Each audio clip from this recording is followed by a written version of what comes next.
Hi everyone, and welcome to today's run. So today I'm going to be recapping my experience of the North Downs Way 100, and I'm going to be letting you know what went well and what didn't quite go to plan. So here we go.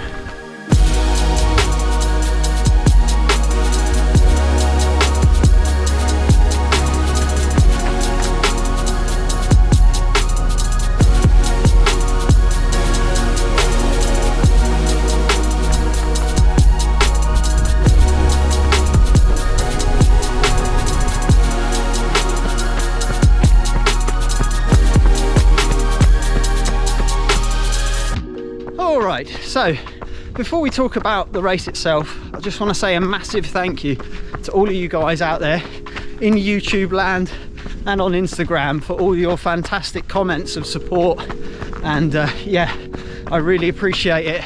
Right the way through the training series and through race day itself, you guys have really helped keep me motivated, and yeah, you really did keep me pushing forward on the day. So thank you very much for all the motivation you guys have supplied me with over the last sort of like 5 and 6 months of training and running. So yeah, I really do appreciate it. Also a massive thank you to everyone who's already checked out the North Downs Way 100 race vlog. That video has just gone absolutely crazy, and I never could have predicted it would have done so well. So thank you very much everyone for checking that out and leaving some lovely comments on that video as well. So yeah, I really do appreciate it.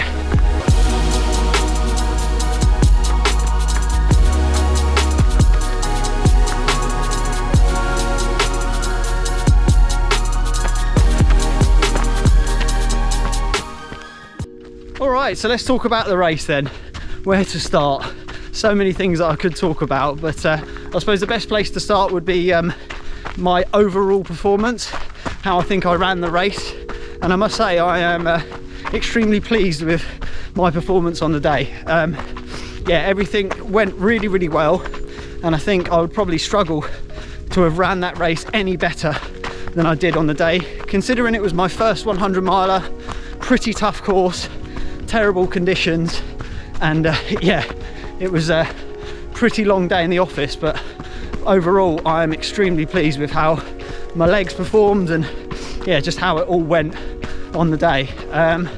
Yeah, so if you don't know, I finished the race in 22 hours and 11 minutes, and that put me in 20th place.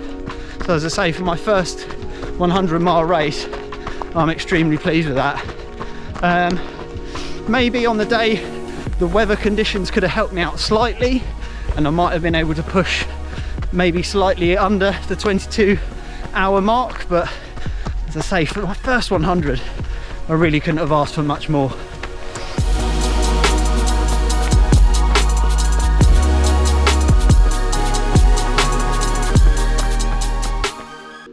So I know I've already mentioned the fantastic support that I received from you guys online, but I think it's also really important to acknowledge the legends that came out and braved the bad weather on the day to give me some support actually in person as I ran the race.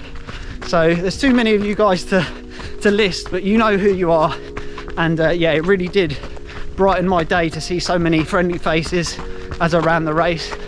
Yeah, it was fantastic, so thank you very much for coming out and giving me a cheer. So next up, my wonderful crew.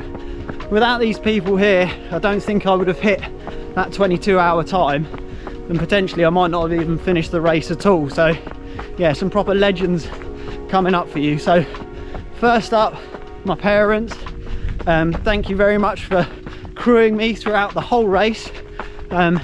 Special mention to my dad actually, who put in a real long shift on the day. So he picked me up in the morning, took me to race registration, and he was still going at the finish line at the end as well when I finished. So a 22-hour shift put in from Mr. N Senior. So thank you very much guys, mum and dad, really appreciate it. Obviously they kept me fueled up with food, nutrition and hydration throughout the race as well, and also the dry clothes that you guys carried for me as well.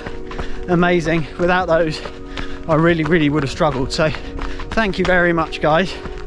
Next up, my #1 fans, Katie, Zachary and Theo. I cannot begin to explain how much it means to me to have you guys there on race day supporting me. It really does keep me motivated, and I love it when you pop up along the course and give me a cheer. Oh, it really does keep me going, so thank you very much. Special mention to Katie as well. Obviously the build up to this race has been a long journey, and I've had to run a lot of mileage and do a lot of training to get ready for this race, and without the support of Katie and her allowing me to go out at all hours of the day, weekends, you know, giving up so much family time to do the training for that race, without her I definitely wouldn't have been able to perform as well as I did on the day. So thank you very much to Katie for allowing me to do the training that I needed to get the result. So yeah, that's that. Next up, logistics manager Danielle. She made sure that Adam, my pacer, was there at Bluebell Hill ready to meet me, so Adam could pace me for the last 50k of the race.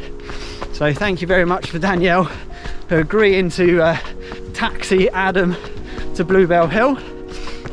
And then Adam, wow, what a hero. He really was man of the match on the day, and yeah, the last part of that race when I was deep down in the dark, he really did lift me out. So thank you very much, Adam, for pacing me. All your experience and knowledge and advice on the day, and also your windproof jacket really did save the day. So thank you very much for Adam for pacing me and getting me from Bluebell Hill to Ashford without letting me give up. I really do appreciate it, guys. Can't thank you all enough. Thank you so much.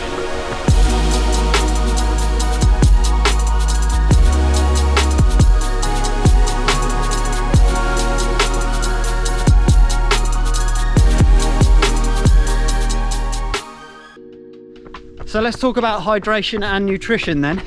So all in all, I'm pretty pleased with how it all went. I didn't feel sick at any point throughout the race, and I think I really did fuel. Like, if it was a 100k race, I would have fueled it to absolute perfection. I felt strong, had loads of energy right up until about 140k, I think, or thereabouts. I started to flag. So had it been a 100k race, yeah, I would have said the fueling would have been absolutely spot on. But yeah, the fact that I'd never run 100 miles before, I didn't know what to expect.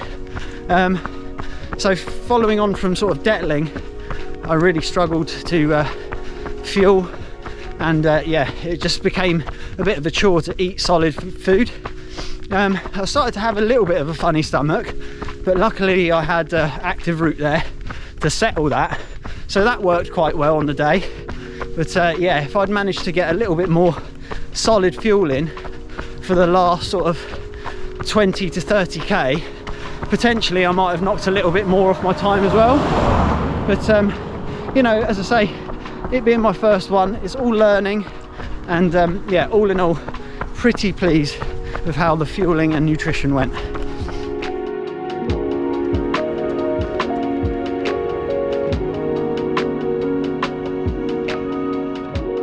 Can't fault anything that I chose to use on the day. Everything performed as it should have, and yeah, did its job nicely. So everything from the rain jacket to the race vest to the shoes to the socks all performed perfectly. There was one addition to the kit that I put in sort of last minute, and that was sort of like in the last week and a half, I think, before race day I made this addition. So that was adding a pair of half tights underneath my regular running shorts. So I added that because obviously with it being August, I predicted it would be like a nice summer bright sunny day, but obviously with the rain that we had, not only on the day itself but the week leading up to it, I thought it might be wise to use those half tights because I got a bit afraid of chafing. So yeah, over the build up to the race, I'd heard horror stories from Detling aid station a couple of years back when it was really torrential rain, and yeah, a lot of people suffering with chafing. So I decided to wear the half tights just to sort of counteract that. And I must say they did a good job, because I didn't actually suffer with the pain of chafing. However, I did still chafe quite a considerable amount, but as I was running I didn't actually feel any pain from that, so that was kind of good in a way. I think having the sort of tight material definitely did help with that. If I'd had something a little bit more loose fitting and flowing, I might have suffered a little bit more. So yeah, really pleased with how everything worked on the day. Obviously I had a change of shoes as well at Roughton at the 60-mile mark, and that worked fantastically, saved my feet. I only managed to get one blister from the day, and that was sort of like on the ball of my right foot. But yeah, it didn't really give me any discomfort while running again. So yeah, pretty pleased with how everything worked.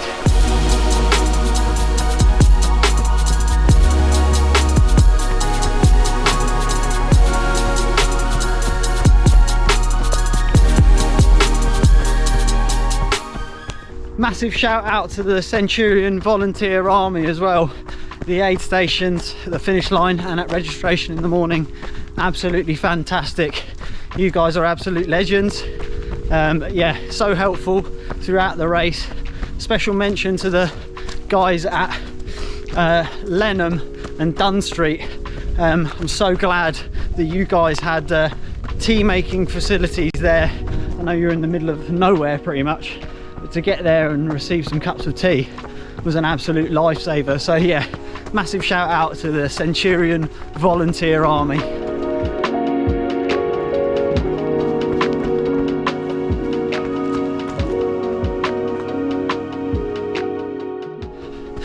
So finally, my recovery from the race, I'm pleased to say, has actually been pretty good as well. No niggles or injuries picked up from running the race, which I'm really pleased with. And if you've been following my journey after London to Brighton, which we ran earlier in the year as part of the training for the North Downs Way, I picked up a bit of an IT band issue, and yeah, I really struggled with that for a couple of weeks afterwards, and I was a bit concerned that it was going to rear its ugly head again during the race, but I'm actually really pleased to say that it didn't. And I think that's all down to the sort of strength and conditioning work that I put in after I'd picked up that ITB syndrome. So yeah, keeping on top of that has definitely paid dividends, and yeah, I'm really pleased to say that a couple of days after the race I was pretty much ready to run again. So yeah, really pleased with recovery. It's been fantastic. Obviously I was broken at the finish line, but yeah, not as broken as I was after the London to Brighton 100k. So that's really good. Now, looking forward, things coming up in the future. So in the next couple of weeks, I'm going to be heading over to Sheer to run the Sheer 10k. So last year I ran the Sheer 42k and the 21k, but this year I'm just going to keep it short and sweet and have a go at the 10k race. So yeah, looking forward to that in a couple of weeks. So we're going to be sharing that with you guys here on the channel, so I hope you stick around. If you want to come and run one of those wonderful races yourself, I'll put a link below to the Surrey Trek and Run website where you can register there, but they are loads of fun, and if you want a sort of trail marathon, I think you'd be hard pressed to find anything better than the Sheer 42k. So yeah, it'd be great to see you on the day. Now, I think that's about it for this video. If there is any other sort of questions or anything that you want answered specifically, please do drop it in the comments and I'll get back to you personally, because there's so many things that I could really talk about in the race, and yeah, it's just so much to cover here, and it'd be a bit of a long-winded video if I went into every tiny detail. So if there's something that you're specifically interested in, do drop it below and I'll get back to you. So I think that's about it for now. If you liked today's video, please press the like button, and if you're new to the channel, please consider subscribing for more running videos like this. So that's it, take care, stay safe, and I'll see you in another video. Peace.